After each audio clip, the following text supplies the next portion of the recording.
Tom Brady in that Jim Gray town hall for Sirius XM, he answered that motherfucker quote question from Jim Gray with alluding to people being dumb, which is actually a beautiful transition, and that's what this show's all about. Tom Brady speaking about his free agency has also been fascinating. Remember, when he was about to become a free agent, he did a sit-down with Howard Stern via Zoom. It was like an hour and a half long conversation, learned so much about Tom Brady and that thing. It was cool to hear. Now, after the free agency period, we're getting a chance to hear a real interview with Jim Gray, thanks to SiriusXM and their town hall. And his quote here about that motherfucker is both inspiring. We alluded to it yesterday, but hearing him talk about it, he spoke right to the camera at one point, and I was like, Tom's speaking to me right now. Yeah. Thanks for speaking for us, Tom. I'm starting to love Tom more and more. I hear him. Here's from the Jim Gray town hall with SiriusXM. And there's no better place for me to go than where I actually went, was the Bucs. But you've caused a lot of intrigue with this, and everybody's guessing. Do you care to expose who it was you were talking about? No, because there's private things for me that are going to remain, motivational for me. So they know who they are. I mean, they know that the teams. You think they know? Yeah, the teams know who we're probably interested in. Yeah, I mean, it's fine. I mean, everyone's got a choice to choose. I think what you realize is that there's not as many smart people as you think. It's just the reality. I think it'd be a no-brainer if you said, hey, you got a chance to get Wayne Gretzky on your team, or you get a chance to have Michael Jordan on your team. Oh, we don't need him. No thanks. We're good. In my mind, I'm kind of thinking, okay, well, let me go show those teams what they're missing, and at the same time, let me go prove to the team that did bet on me and the team that really showed that they really wanted me and committed to me that I'm not going to let them down. Listen to that. Hey, what you're going to learn is there's a lot of stupid people out here. Yeah. Was he talking about Phil Rivers? Can't be. I don't know. Because if he was saying sticking with that guy, they just went and got him, right? So it wasn't like he was there. Yeah, but maybe there was interest in Phil in the Colts, and then Tom was like, I would go to that team. The team looks good.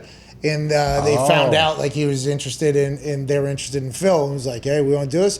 No, we're going to stick with Phil Rivers. You're sticking with that motherfucker. And then he said, people get offered Wayne Gretzky or Michael Jordan, and they say, no, I'm good. I'm like, the more and more I listen to it as a jaded Colts fan, potentially having now Carson Wentz is going to ball. Yeah, that's true. Yeah, That's true.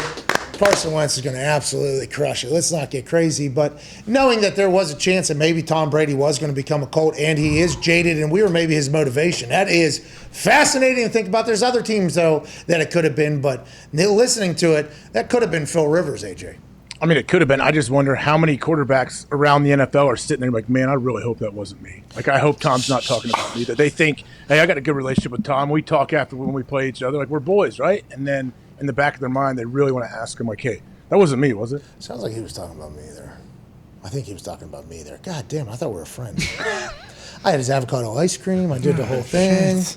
The conversation, though, of – because I said this when Tom Brady was going to be a free agent. I said, there is 28 teams that should be looking to sign Tom Brady, just because, in my experience, getting Tom Brady in the building – everybody's getting better. Everybody is getting better, literally in the team. The athletic trainers, the equipment managers, everybody is getting better if, Tom Brady's in the building. In my eyes, I just thought that after seeing Peyton in the building and when Luck was in the building or not, it's just like two different things. I guess that wasn't the case, huh? Now that we're looking back on it. Not at all. And I think Tom was probably wondering that as well. Like, what the hell is going on here? If the Tampa Bay Buccaneers were the only team that were like, hey, whatever you want to do, you want to take off, you want to have some roster control, you want to do that, you want a city, whatever. If the Tampa Bay Buccaneers were the only team that offered that up out of everybody else, I think we need to give even more credit to old B.A. down there. Doesn't matter what suit he's wearing. He and Light were just like, hey, fuck it. If we get a chance to get Tom Brady, dude, do whatever the fuck you want to do. Do whatever you want to do. What if they were the only team that did that and now they win a Super Bowl and maybe another one? Well, that's the thing. Like, there's really nothing you can say at this point. Like, some teams might have been like, oh, we don't want to give him that control. It worked. Like, he went there and they won the Super Bowl. It worked. So there should have been several teams that did do that. Yeah, hindsight. Just like if you're a team now who has similar position, one of those guys, you should maybe think to yourself, like, hey, when Peyton was given the keys to a building again somewhere afterwards, he won one. And when Tom was given the keys to the building after he won somewhere else, He won right away.